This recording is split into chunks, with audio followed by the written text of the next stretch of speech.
What's up, Vulnerability Muscle fam? Just wanted you to know that new episodes of Vulnerability Muscle are going to drop May 6th. That's Monday, May 6th. The next season of Vulnerability Muscle will drop, so mark your calendars. But in the meantime, I hope you enjoy some of these clips from season 1. Please like, subscribe, share these episodes with everybody that you know so that they can get a taste of Vulnerability Muscle. In the meantime, keep flexing that vulnerability muscle. One thing I wish I would have heard things like this from my parents. Yeah. And being able to listen to it now, right? Yeah. Like, what would that look like 50 years? Like, listening to them 50 years ago, and then being able to see them now, like, it gives me like a different picture.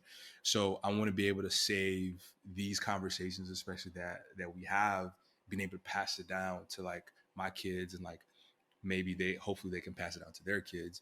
And that way that can, kind of help them understand like where they come from, like really, really where they come from, like my mind, like what I think and things like that.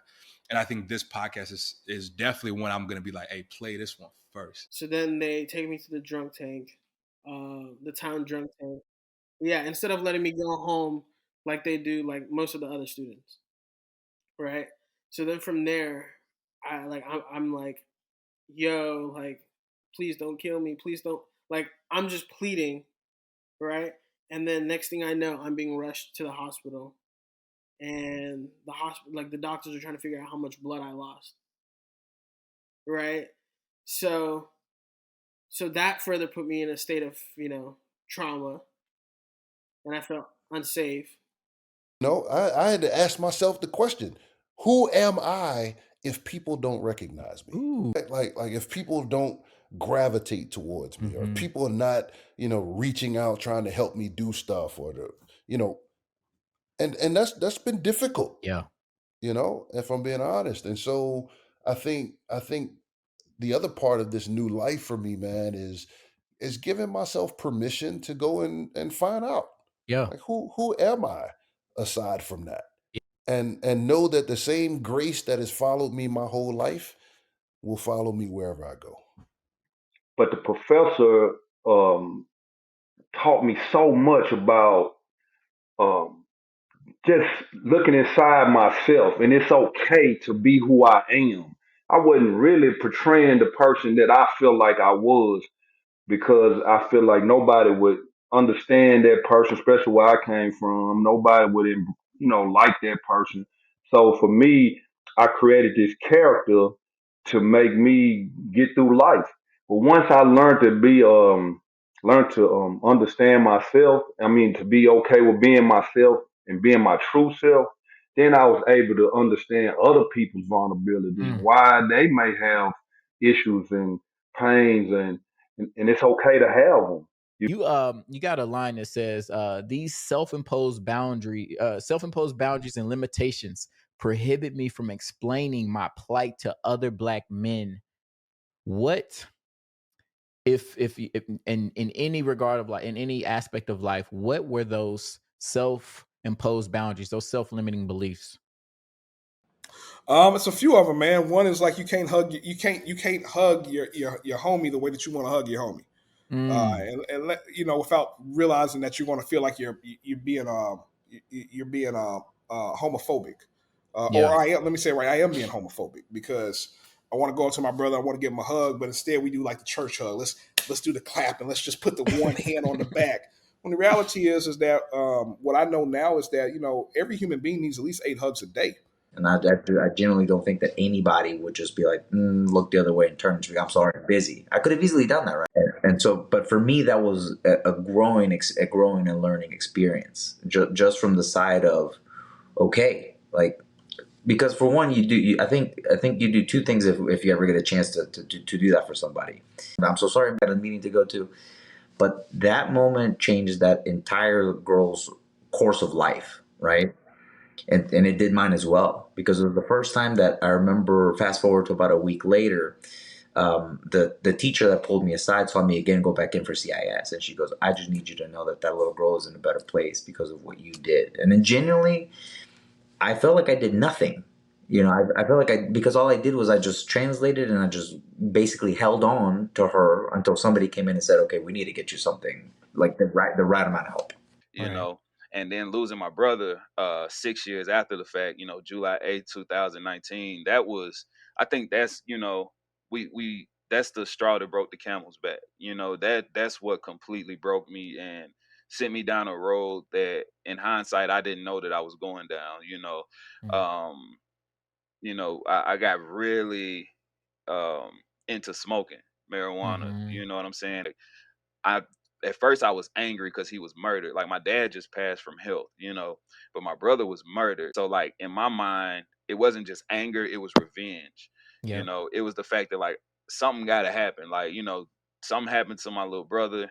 That was my assignment. And that's me going from being on this side of the spectrum all the way to this side of the spectrum and saying like literally everything that I worked for, I was just ready to throw it away, bro. Like, I'm grateful that I'm still a part of my daughter's life. How many students of color or black students did you have in your class? Yeah, my graduating class there was two. So Okay. me and Charles Davidson. So yeah, Wow. my homie that went, and he went to Morehouse and kind of did some intentional correcting Yeah. of his high school experience. And it's challenging when something has been done a certain way for long enough and it's been praised for the Mm-hmm. way that it's been done for long enough that there really isn't any impetus to change it.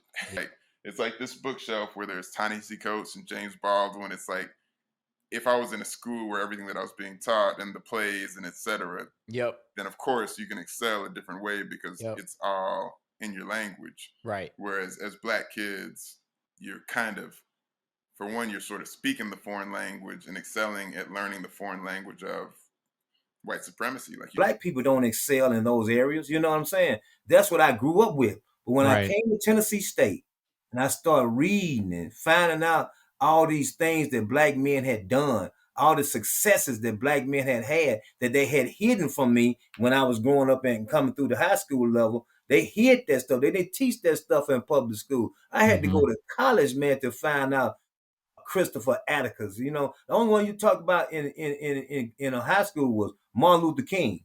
That's Yep. the only one you hear about. You Right. might, depending on the high school, you might hear about Harriet Tubman. You Right. might hear about Frederick Douglass. But I'm Yeah. talking about TSU took it to a deeper level. You know what I'm saying? And then when I started finding out some things about certain people that we supposed to hold in high esteem, that was on that put their name on the Constitution, and then when I Yeah. found out they weren't all they were supposed to be, that's when I started feeling, okay, we got more power than we think we got. Right. So it was just like not leading with ego. Like a lot of times Yeah. people want to lead with ego. It's just not leading with ego, creating a space for each other. And I think a lot of times as that's transformed from religion to dividing people from a social place, but also from like a political place, a lot of people want to legislate their beliefs.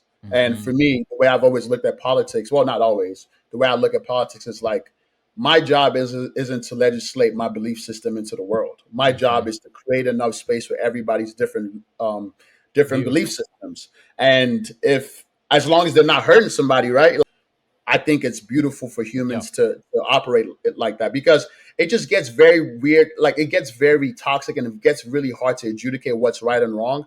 When I'm saying in my religion, this is correct. In your religion, that's not correct. And we're supposed to live in a multicultural space like America. Like, why should your belief system subjugate mine? I've just been in a little funk, man. It's just trying to be more present in the moment, like just be aware of the moment Mm-hmm. and find myself in the moments where I'm thinking about the future or like stuck in the future in my head. Mm-hmm. It's just about being aware of that. So I'm really trying to be more aware of my thoughts to help me come back to the moment. And some days, Reggie, I'm just like in the moment. I could be doing anything, and I'm really focused on enjoying that moment because Yes. you know life is lived in that moment. Absolutely. Right? Life is only lived in the moment that we share, which is the moment like we're sharing the moment now. This is the only real time is right now. And Mm. so I've been really just being more aware of that and just, trying to stay focused on now. And so for some reason, man, my mama just did not want me to like have a relationship, be with my daddy. You know what I'm saying? Me and my mom was just recently like talking about this like for the first time really on the table like a couple months ago. Mhm. You mad at him for whatever reason, whatever, y'all broke up, y'all divorced, whatever reason, but they ain't got nothing to do with us. And the way that you're trying to get back at him is by preventing him from being in our lives, which actually is hurting us. And now me and you are like have a fractured relationship Yep. or whatever, because like now I'm hurt, I'm mad because I'm trying to see him be with my daddy. So that just caused like a whole lot of issues, like in my teens or whatever, out of like behavior stuff, me going to juvenile, a whole lot of stuff. A Yeah. whole lot of stuff, right? Because I'm like, just all for the like the sake of like, I'm just trying to like see my daddy. I think that's the process of healing is finding that stranger who was yourself and loving the shit out of them and loving the different parts of them, the little boy version, the baby version, the 16-year-old version, the rebel version, the wild or whatever. What's up, Vulnerability Muscle fam? I hope you enjoyed season 1 of Vulnerability Muscle. If you haven't already done so, check out all 12 episodes of Vulnerability Muscle season 1 and tell me who is your favorite guest. What is your favorite quote? Let me know. Send a message, send a DM, send something so that I know what you resonate with. Be looking forward to season 2 of Vulnerability Muscle that is set to drop on May 6th. That's Monday, May 6th. Episodes start at 2 a.m. Central Time. That's U.S. Central. Monday, May 6th, mark your calendars. But in the meantime, every Monday this month of April, we will be having clips from our favorite episodes of Vulnerability Muscle Season 1. So if you haven't already checked out the full episodes, go check those out. So you're all caught up for Season 2. Thank you for joining another episode of Vulnerability Muscle. I hope that the stories and the insights shared really resonated with you. And if you want to help the podcast, you can do a few things. First, hit the subscribe button. If you've been moved by the conversations of redefining vulnerability, please consider leaving a review. Share your thoughts on YouTube, Apple Podcasts, Spotify, or wherever you're tuning in from. And don't forget to spread the word. Follow us at Vulnerability Muscle, or you can keep up with me personally at Reggie D for additional resources. And remember, embracing vulnerability is a strength. Thank you for being a part of the journey. And until next time, stay empowered, stay vulnerable, and keep flexing that vulnerability muscle. I'll see y'all May 6th.